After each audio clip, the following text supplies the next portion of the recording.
ही मुंबई आम आदमी पार्टीच्या वतीनं आंदोलन करण्यात आलंय। मुंबईतल्या भाजपच्या कार्यालयाच्या बाहेर हे आंदोलन करण्यात आलं। मुंबई बँकेचे मजूर असल्याचं भासवून फसवणूक केल्याप्रकरणी विधान परिषदेतल्या विरोधी पक्षनेते प्रवीण दरेकर यांच्या विरोधात काही दिवसांपूर्वी गुन्हा दाखल झालेला होता। त्यानंतर मुंबई सत्र न्यायालयात अटकपूर्व जामीन अर्ज दाखल करण्यात आला। मुंबई सत्र न्यायालयानं अटकपूर्व जामीन नामंजूर केला। या प्रकरणी 2 आठवड्यांनी मुंबई उच्च न्यायालयामध्ये सुनावणी होणार आहे। त्यानंतर प्रवीण दरेकर यांच्या राजीनाम्यासाठी आम आदमी पक्षानं अतिशय आक्रमक भूमिका घेतलेली आहे। आंदोलन करणाऱ्या या संपूर्ण आम आदमी पक्षाच्या कार्यकर्त्यांना पोलिसांनी तिथून बाजूला करण्याचा प्रयत्न केला, पण आम आदमी पक्षाचे कार्यकर्ते हे अतिशय आक्रमक झालेले होते। त्यांनी प्रवीण दरेकरांच्या राजीनाम्याची मागणी करत जोरदार असं आंदोलन केलं। आम आदमी पक्षाच्या अनेक महिला कार्यकर्त्या सुद्धा रस्त्यावर ठिय्या देऊन बसल्या, पण पोलिसांनी या महिलांना सुद्धा बाजूला सारण्यासाठी शर्थीचे प्रयत्न केले। महिला पोलिसांच्या मदतीनं यांची उचलबांगडी करत तिथून बाजूला करण्याचा, त्यांना ताब्यात घेण्याचा प्रयत्न झाला, पण यावेळी मोठ्या प्रमाणात पोलीस आणि कार्यकर्ते यांच्यामध्ये संघर्ष झाल्याचं पाहायला मिळालं। आम आदमी पक्षाच्या कार्यकर्त्यांनी जोरदार ठिय्या आंदोलन केल्यामुळे काहीच तणावाचं वातावरण निर्माण झालेलं होतं, पण पोलिसांनी तातडीनं हस्तक्षेप करत आम आदमी पक्षाच्या या संपूर्ण कार्यकर्त्यांना ताब्यात घेतलेला आहे। पोलिसांना विरोध करणाऱ्या आणि आंदोलनावर ठाम असलेल्या आम आदमी पक्षाच्या कार्यकर्त्यांना अक्षरशः उचलबांगडी करून तिथून पोलिसांनी बाजूला करण्याचा प्रयत्न केला।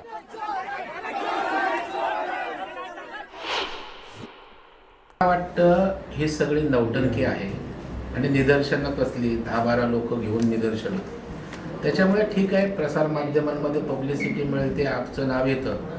तर 15,000 कोटीचा नफा असणारी बँक 2,000 कोटीचा घोटाळा कुठं करणार?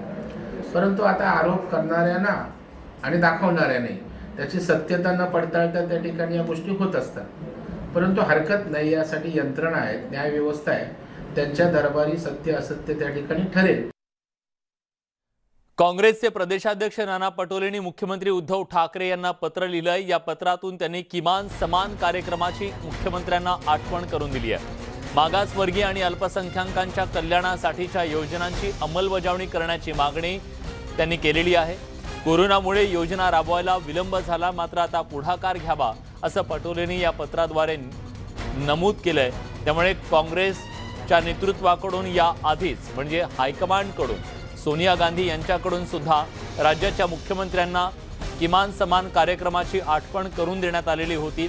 आता नाना पटोले यांनी मुख्यमंत्र्यांना किमान समान कार्यक्रमाची आठवण करून दिलेली आहे। किमान समान कार्यक्रमातला ओबीसी, दलित आणि इतर मागासवर्गीयांचा जो प्रश्न आहे त्या प्रश्नाच्या बद्दल त्यांनी ज्या योजना राबवायच्या होत्या त्याच्याबद्दलची मागणी करणारं हे पत्र लिहिलेलं आहे।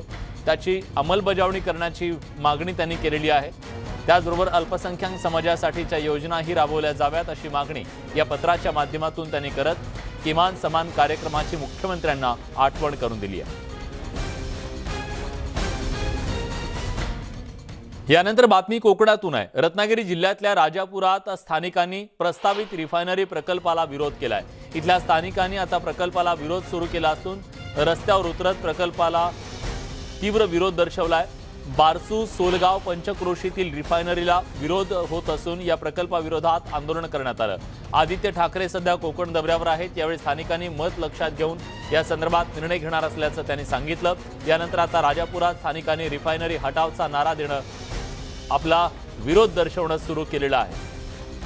मुख्यमंत्री उद्धव ठाकरे यांनी पंतप्रधानांना पत्र लिहिलं असून त्या पत्रामध्ये राजापूरमधल्या याच बारसू या ठिकाणी ही रिफायनरी व्हावी अशा प्रकारचा प्रस्ताव दिला।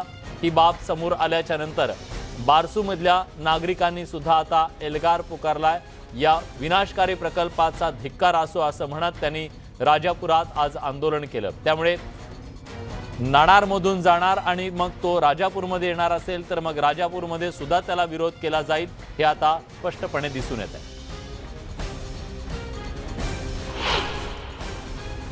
भरपूर आहे, त्याच्यामुळे प्रदूषणकारी प्रकल्प आहेत ते आम्हाला नको आहेत। दादूगोंडावर प्रकल्प म्हणजे प्रक्रिया करणारे प्रकल्प आणा, चांगले मासेचं काहीतरी उत्पादन आहे आमच्याकडे भरपूर, ते प्रकल्प आणा। प्रदूषणकारी धरणं बांधा आमच्याकडे, त्यामुळे या प्रकल्पाला आमचा विरोध आहे, 100% विरोध आहे। आम्ही विरोधाचा ठराव दिलेला आहे। राज्याचे पर्यटन आणि पर्यावरण मंत्री आदित्य ठाकरे हे 3 दिवसांच्या कोकण दौऱ्यावर आहेत। आज पुन्हा आदित्य ठाकरेंनी नाणार संदर्भात सरकारची भूमिका स्पष्ट केली। महाराष्ट्रात चांगले प्रकल्प नक्की हवेत या संदर्भात मी सकाळीच मुख्यमंत्र्यांसोबत बोललो असल्याचं आदित्य ठाकरे म्हणाले। दरम्यान प्रकल्प आणत असताना स्थानिकांना विश्वासात घेऊन आपण सर्व काही करू असं त्यांनी स्पष्ट केलंय। मात्र प्रकल्पासाठी दुसरी जागा शोधणं सुरू असून नाणारसाठी जागा निश्चित करत असताना भूमिपुत्रांचे न्याय हक्क अबाधित कसे राहतील याचा विचार करून जागा ठरवणार असल्याची भूमिका आदित्य ठाकरेंनी मांडली आहे।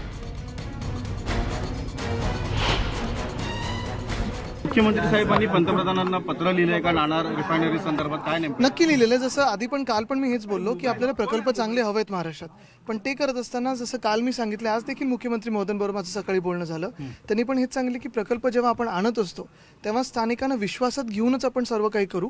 कुठेही काही त्यांना वाटलं की इकडे नको तिकडे, आपण जसं नाणारमधून बाहेर केलं, नाणारमध्ये तो होणार नाहीये, दुसरीकडे आपण लोकेशन मागितलेलं आहे, पण ते लोकेशन आणत असताना स्थानिक भूमिपुत्रांना न्याय हक्क त्यांचे अबाधित कसे राहतील, त्यांना विश्वासात कसं घेऊ, हेच करून आपण पुढे नेणार आहे। संजय राऊत यांनी आज काँग्रेसचे नेते आशिष देशमुख यांची भेट घेऊन हा प्रकल्प विदर्भात होऊ शकतो का हे पाहण्यासाठी समिती नेमण्याची मागणी केली आहे। त्या प्रकल्पाला विरोध नाहीये, विरोध लोकांचा आहे। तो त्यांच्या रोजीरोटी, त्यांच्या फळबागा, त्यांची शेती यांचं नुकसान होऊ नये, मच्छीमारी यासाठी आहे। आणि महाराष्ट्राच्या मुख्यमंत्र्यांनी जर प्रकल्पासंदर्भात दुसऱ्या जागेचा पर्याय सुचवला असेल तर तो त्याच भूमिकेतून सुचवला असेल, इतकंच मी तुम्हाला सांगतो। बाकी मला तांत्रिक बाबी त्यातल्या माहीत नाहीत, पण काल आशिष देशमुख इथे येऊन त्यांनी मला विदर्भासंदर्भात ही भूमिका माझ्याकडे मांडून गेले आणि मला असं वाटतं त्यांनी ही भूमिका ही राज्याच्या मुख्यमंत्र्यांकडे मांडलेली आहे। आणि आशिष देशमुख यांचं असं म्हणणं आहे की हा प्रकल्प विदर्भात होऊ शकेल का या संदर्भात राज्य सरकारने एखाद्या तज्ज्ञ समितीची नेमणूक करावी आणि हा प्रकल्प विदर्भात न्यावा अशी त्यांची भूमिका आहे। पण हा विदर्भ कुठे झाला, हा प्रकल्प कुठे झाला तरी महाराष्ट्रात झाला आणि लोकांचा विरोध नसेल तर त्याला आमचा राजकीय विरोध असण्याचा प्रश्नच येत नाही। दरम्यान या सगळ्याबद्दल राष्ट्रवादी काँग्रेसचे प्रदेशाध्यक्ष जयंत पाटील काय म्हणालेत तेही ऐकूयात। प्रकल्प होऊन जर लोकांचा विकास असेल तर त्याला कोणाचा विरोध नसतोच, परंतु पर्यावरणाचा प्रश्न, इथंच जवळ असणाऱ्या रिफायनरीचा प्रश्न, असे काही मुद्दे त्यावेळेपासून पुढे आले। किलोमीटर का काही फार जवळच्या अंतरावर रिफायनरी होती आणि म्हणून चिंता व्यक्त होत होती आणि पर्यावरणाला देखील हानी पोचण्याची शक्यता होती। वेगळी जागा आणि वेगळी व्यवस्था आपल्याला उपलब्ध होत असेल तर सरकार नक्की त्याचं स्वागत करेल असं मला वाटते। अजून त्याचा अधिकृत निर्णय हा आमच्या कोणत्या बैठकीत झालेला नाही। नाणार हा रिफायनरी प्रकल्प विदर्भात सुरू करावा अशी मागणी करत शिवसेनेचे नेते संजय राऊत यांनी भेट घेतलेली होती आशिष देशमुख यांची। या विषयावर काँग्रेसचे नेते आशिष देशमुख यांच्यासोबत आमचे दिल्लीचे प्रतिनिधी प्रशांत लीला रामदास यांनी खास बातचीत केली आहे। एवढा मोठा प्रकल्प ज्याच्या माध्यमातून संपूर्ण विदर्भाचं अर्थचक्राला गती येऊ शकते, हजारो तरुणांना तिथे रोजगार मिळू शकतो, असा हा रिफायनरीचा नाणारचा प्रकल्प विदर्भामध्ये यावा या दृष्टीने मी तेव्हापासून सन्माननीय उद्धवजींच्या मागे लागलो आहे। त्यांचं विदर्भासाठीचं जे प्रेम आहे ते जर प्रदर्शित लोकांपर्यंत करायचं असेल तर रिफायनरी सारखा मोठा प्रकल्प हा विदर्भात सन्माननीय उद्धवजींनी आणलाच पाहिजे। यानंतर बातमी राजकीय गोटातून आहे। शिवसेनेचे 95% आमदार नाराज असल्याचा दावा भाजपचे आमदार चंद्रशेखर बावनकुळेंनी केलाय। 2024 मध्ये केंद्रात आणि राज्यात भाजपला घवघवीत यश मिळेल असा विश्वास त्यांनी बोलून दाखवलाय। राज्य सरकारची कामगिरी अत्यंत निराशाजनक असल्याचं वक्तव्य बावनकुळेंनी केलंय।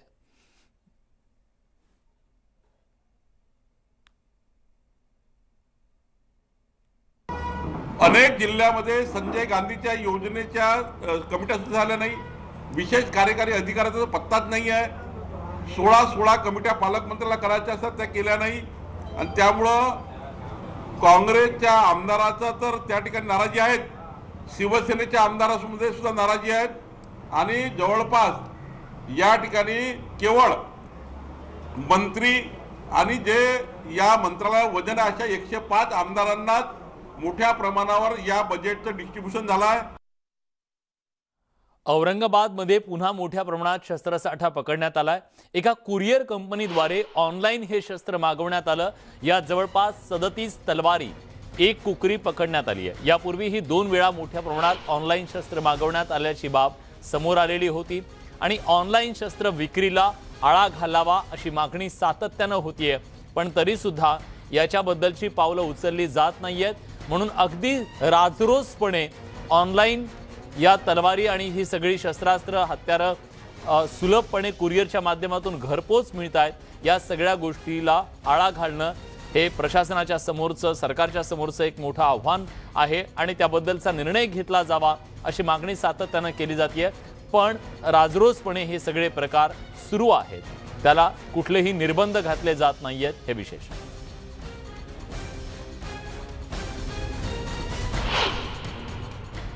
यानंतर बातमी ठाण्यातून आहे. ठाण्यात पार्किंगवरून 2 गटांमध्ये वाद झाला आणि या वादाचं रूपांतर तुफान हाणामारीत झालंय. गुंडांनी चाकू हल्ला केल्याचं समोर आलंय. चाकू हल्ल्यात 3 जण जखमी झाल्याची बाब सुद्धा आता समोर आली आहे. पोलिसांकडून या संपूर्ण प्रकरणाचा तपास सुरू झालाय. सोशल मीडियावरती या हाणामारीचा व्हिडिओ सुद्धा व्हायरल झालाय. 2 गटामध्ये तुंबळ अशी हाणामारी झाली.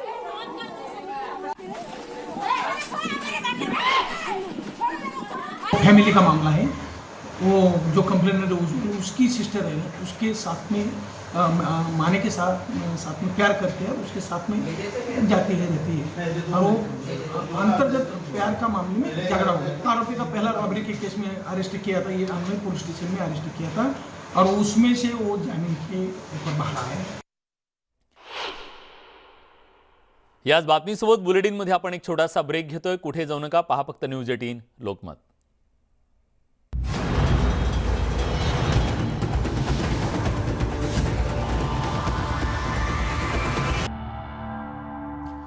ब्रेक नंतर तुमचं पुन्हा एकदा स्वागत. डोक्यावर छप्पर आहे पण घराबाहेर राहावं लागतंय. राहतं घर कधी काळ बनेल याचा नेम नाही. ही परिस्थिती अंबरनाथला कुशिवली ग्रामस्थांवर का ओढवली आहे, जाणून घेऊयात या खास रिपोर्टमधून.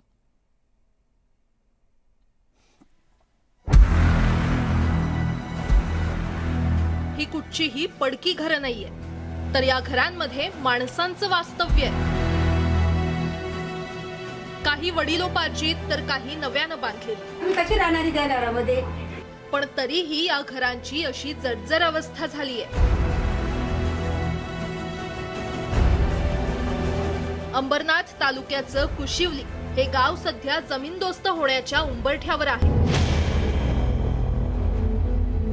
गावालगतच्या दगडखाणीत होणाऱ्या सुरुंग स्फोटांमुळे घरांना मोठमोठाले तडे गेले. स्फोटांमुळे खिळखिळ्या झालेल्या घरात सदस्य राहण्यास घाबरतात. भीती वाटते म्हणजे कशी, तर बाहेरून येणाऱ्यांची अवस्था काय सांगणार.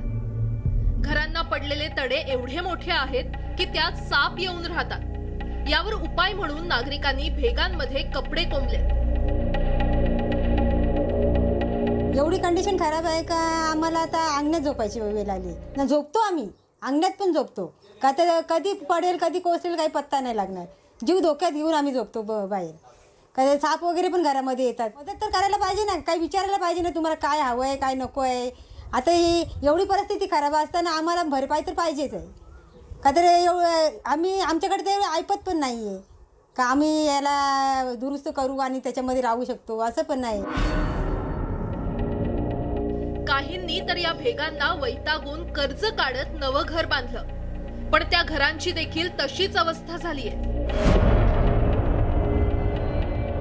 दगडखाणीतील ब्लास्टिंगमुळे घराच्या भिंती कमकुवत झाल्या. त्यामुळे अंगणातच संसार थाटण्याची वेळ काहींवर आलीय. त्यामुळे ही खाण बंद होऊन नुकसान भरपाई मिळावी अशी मागणी जोर धरते. आता ही खदानी बंद झाल्या पाहिजे. आम्ही कर्ज काढून त्यांनी घरा उभी केल्यान लोकांची मजुरी करतो. या घराची अवस्था बघा आता कशा तडा गेल्याने, हे खदानीमुळे गेल्यान. एवढी वर्ष जुन्या घराला पण तडा गेला, ते एवढे मोठाला तडा गेल्यात. तो घर सोडून त्याने आम्ही हे नवीन बांधला कर्ज काढून त्यांनी. 4-5 वर्षापासून त्रास आहे. काही खदानीचे विलास ठेवून होतात, मग त्याच्यामुळं घरं पाडतात. तर लय असे जोरात होतात भांडी सुद्धा पडतात वर्षा दगडखाणीतील स्फोटांच्या त्रासाबाबत ग्रामस्थांनी वारंवार अंबरनाथ तहसील कार्यालयाला पत्राद्वारे माहिती दिली आहे.